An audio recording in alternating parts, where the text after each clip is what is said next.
Un siècle. Un siècle de guerre, de villes et villages rasés. Un siècle souriant aux dieux, abreuvant leurs contrées de femmes et d'hommes malheureux. Au fin fond d'un pays de forêts et de rivières, froid et humide, une armée colossale se fraye un chemin à travers les routes sinueuses et boueuses d'une contrée pluvieuse. Au milieu d'arbres, dont la croissance remonte bien avant que les armes s'entrechoquent et les boucliers se brisent, surplombant les troupes en marche, tels des vestiges silencieux d'une époque paisible. Un roi fatigué, accompagné de son dernier fils, mène ses hommes en armure trempée, en pleine matinée orageuse.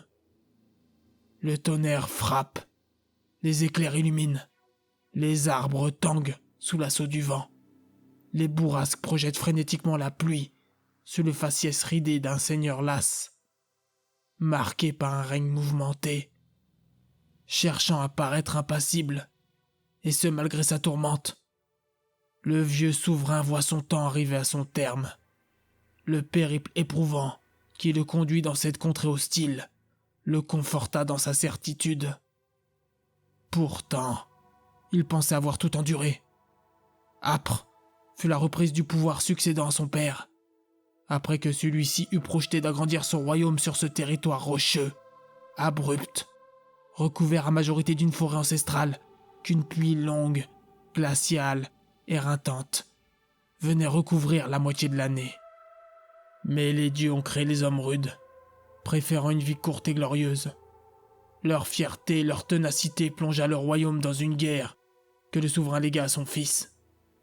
Et le voilà à court de force, s'apprêtant à achever ce conflit vieux de 100 ans. Le climat s'était joint à la tristesse. Le seigneur qui, à l'inverse de son père, avait tant bien que mal prôné la retenue, essayant de répondre proportionnellement aux menaces que faisait peser ce peuple de rebelles sur ses terres. Lui qui s'était fait le messager d'un conflit restreint, espérant que le temps étouffe les tensions, priant les dieux jumeaux que son fils hérite d'un royaume en paix. Mais les dieux n'ont que faire d'une époque sans trouble, sans guerrier à façonner, sans destin à achever. Le Seigneur aurait dû s'en douter. Ses efforts furent amputés brutalement.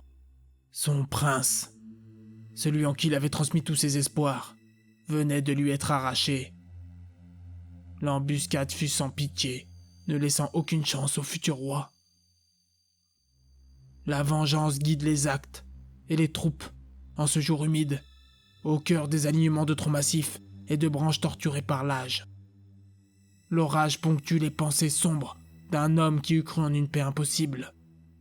Meurtri dans sa chair, le cœur de l'héritier devenu braise, le vieillard reprit ses armes. Dans une démesure qui ne le caractérisait pas, il avait réuni son armée. La dureté du voyage, le froid, la fatigue, plus rien n'avait guère d'importance. Seul un nom tournoyait dans sa tête. Ilim. Un nom qui lui était bien connu. Nombre de fois, il avait fait écho sous les larges voûtes qui ornaient son trône, provoquant grimaces, colère et terreur à ses proches conseillers. Dernier d'une lignée qui caractérisait toute la difficulté que son père et lui avaient eu à coloniser ces terres. Des hommes de caractère, bons guerriers et fins stratèges. Ceux-là même qui avaient participé à rassembler les différents chefs ennemis sous une même bannière, aboutissant par la suite à la grande bataille des Vallons Brumeux. Souvenir douloureux qui forgea l'histoire. Les jumeaux bénis de leur marque Sétilim, le Seigneur le sait, il allait à la rencontre d'un de leurs champions, tels que les récits divins ou autres chants s'évertuaient d'en faire éloge. Le roi chevauchant péniblement son cheval à travers les étroits cheminements jonchés de racines et de pierres, rendus instables par le ruissellement de la pluie, s'efforçait de comprendre où était sa faute. Cherchant désespérément à endosser la responsabilité de la mort de son fils, il se jugeait trop contemplatif. La lenteur de ses actes avait poussé Berthe dans un voyage sans retour. Dès les jours suivant la bataille des Vallons Brumeux, qui avait coûté la vie à son propre père, il avait fait de la capture ou la mort des belligérants une priorité. Il pensait y avoir mis fin, en massacrant ou en pactisant avec tous ceux qui s'étaient opposés à son ascendant. Mais il y a une décennie, le nom d'Ilim apparut. Rien qu'une rumeur au départ, le conflit s'étant tari, il n'y eut aucune inquiétude de la part de la cour. Les mois et les années passèrent, la rumeur devint une légende. Les tavernes à la nuit tombée chantaient les exploits d'un guerrier, chef d'une simple troupe de paysans. Le peuple s'était pris d'une certaine admiration pour le jeune homme, venu défier le vieux roi, allant même jusqu'à frapper au cœur de son royaume, loin de la protection des arbres millénaires. Les brasiers du conflit s'apprêtaient à être avivés. L'angoisse d'un nouveau vallon brumeux avait envahi le palais. Tous en étaient terrifiés. Tous, sauf le prince Hébert.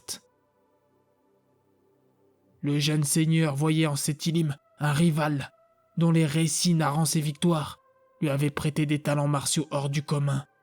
Le désir d'ancrer son futur règne parmi les plus grands.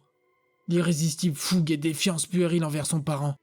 Le dégoût d'un jeune souverain envers une politique qu'il jugeait mou et en proie à la faiblesse l'avait poussé à agir face à cet ennemi épique. Triste destin d'un garçon qui n'a connu la guerre qu'à travers les livres et les jeux de joute. Parti sans un mot, accompagné d'une poignée d'hommes. Les dieux s'enivrent de ces existences tragiques. Ils hument la douleur et se délectent de la rage.